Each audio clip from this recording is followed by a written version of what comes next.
Coffee and chocolate mousse.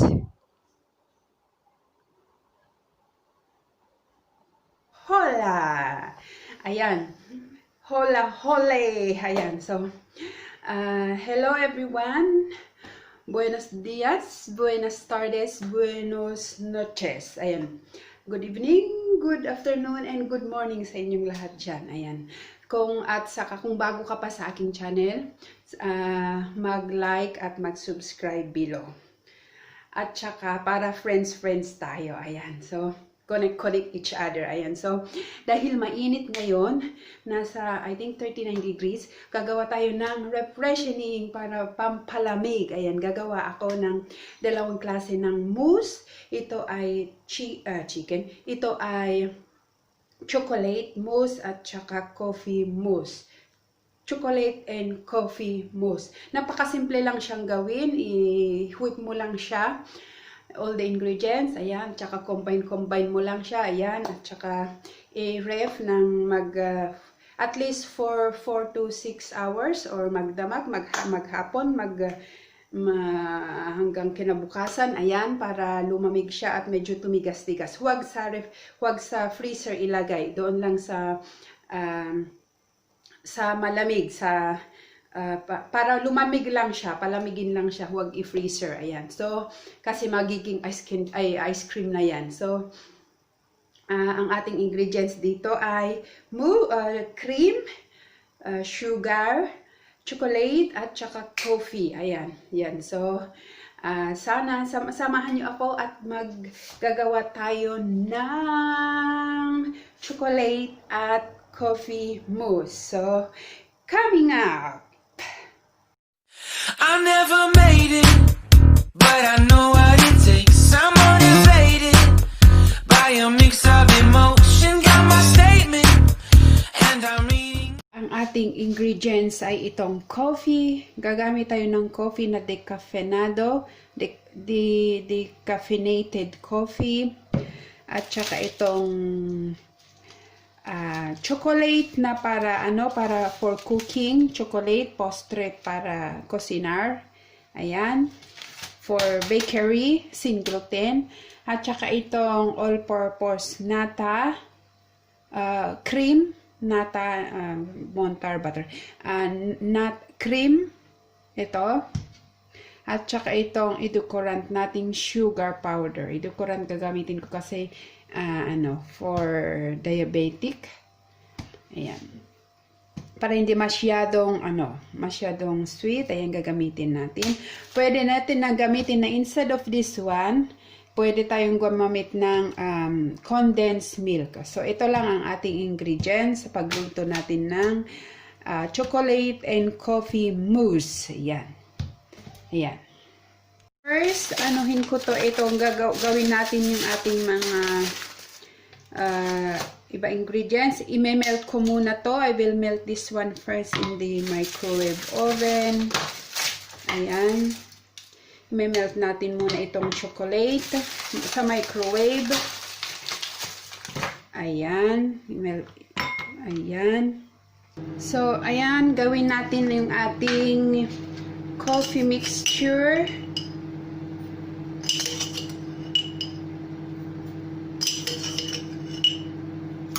Ayan siya.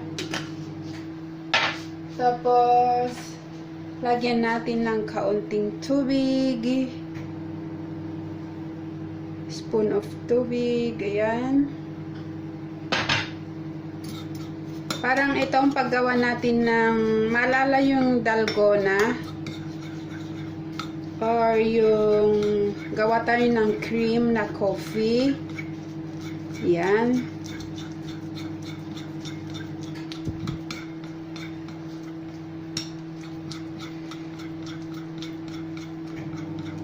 Ang bango niya.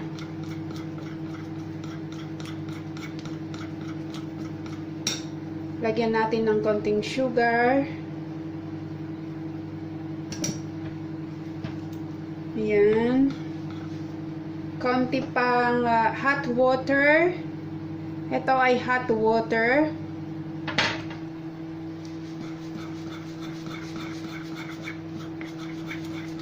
I-mix lang natin, i-whip lang natin.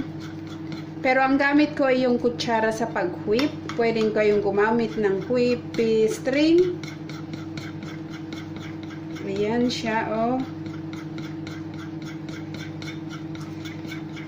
Kailangan tikman nyo yung ano niya, kung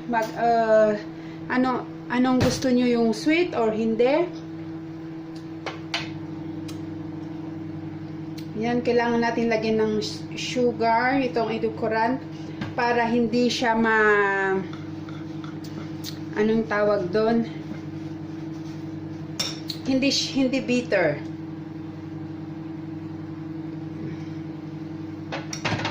Yan.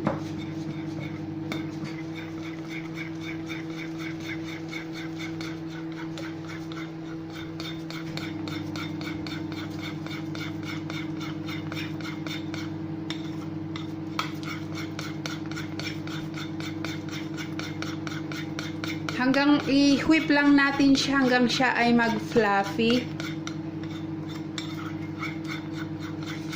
Konti pa.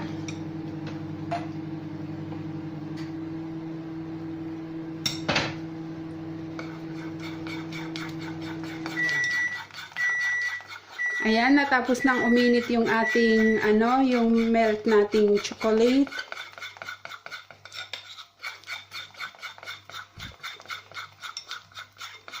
O, diba?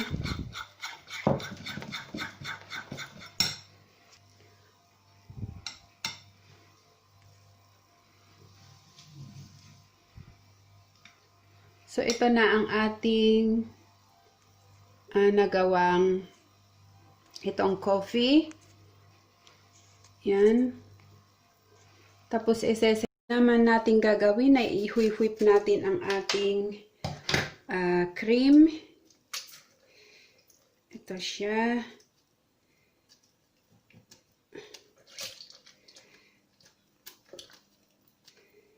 Ayan. So, ayan, we need to whip it. Hindi ko naggamitin yung machine. Ito na ang gagamitin ko. Konti lang naman. Whip it continuously. May itong natin.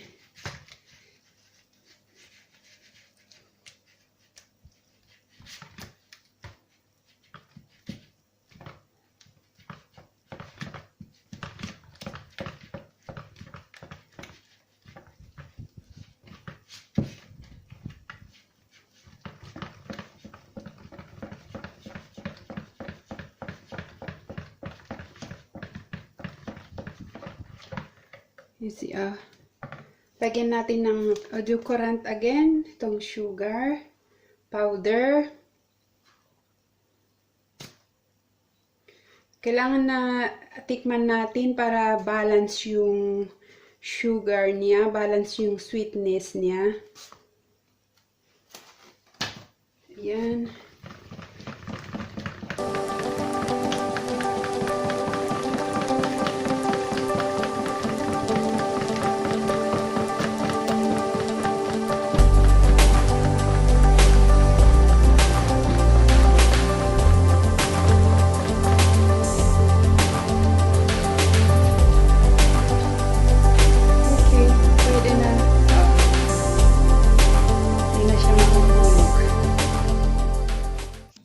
So, ayan, ito na siya. And then, ang gawin natin,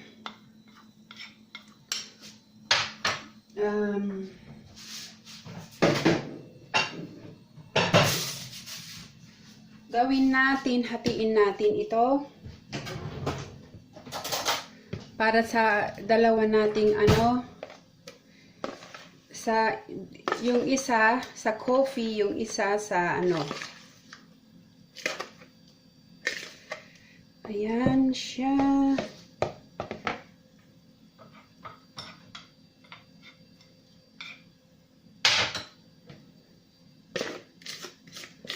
Kulang pa.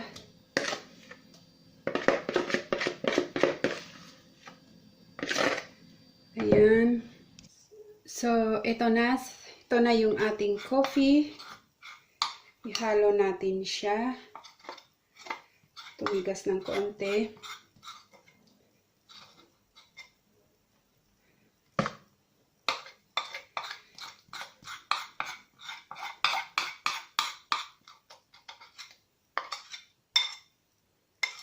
Ayan.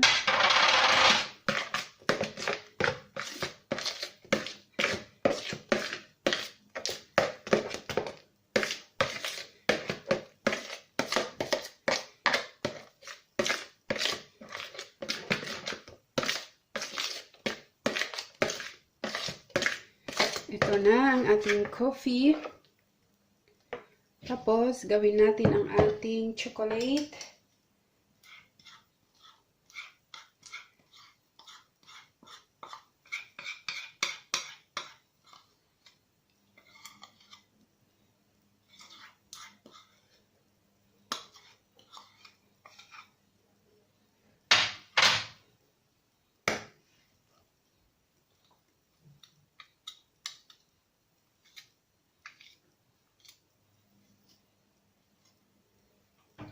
Ayan siya.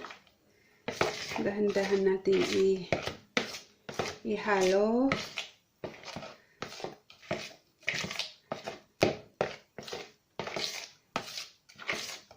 Ayan.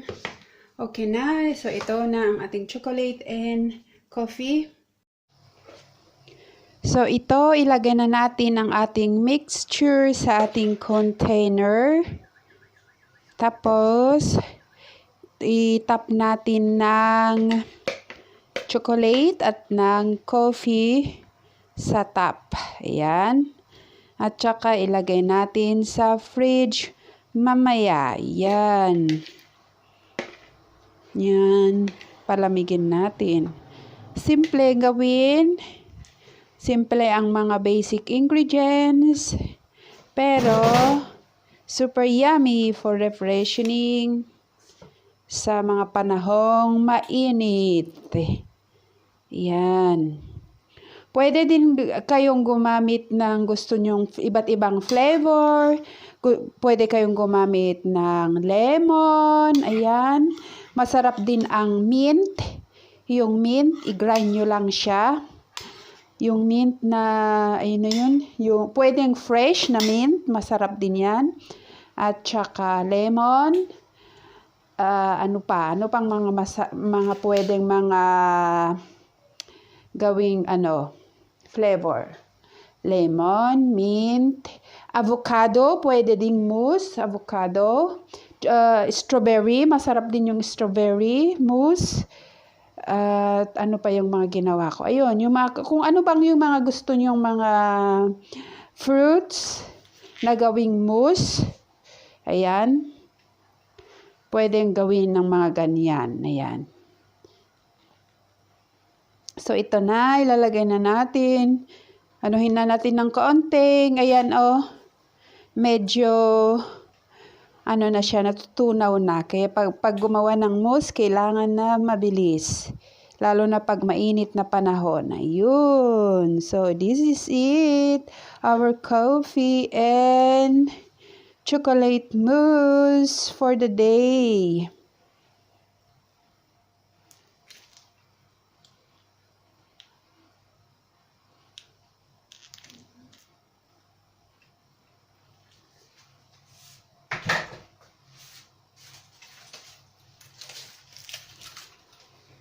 This is the coffee.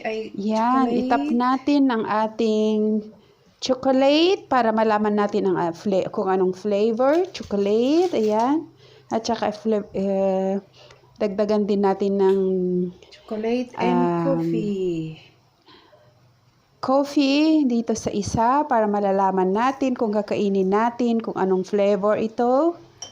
Ayan. At saka itong cookies, donut, lagyan natin ng yan para chocolate. Yummy, busog-lusog.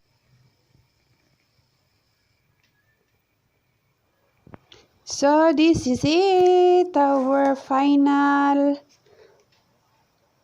na ating ginawa ang coffee at saka chocolate. So that's it for today. Thank you for watching. Please like and subscribe. Bye-bye. God bless.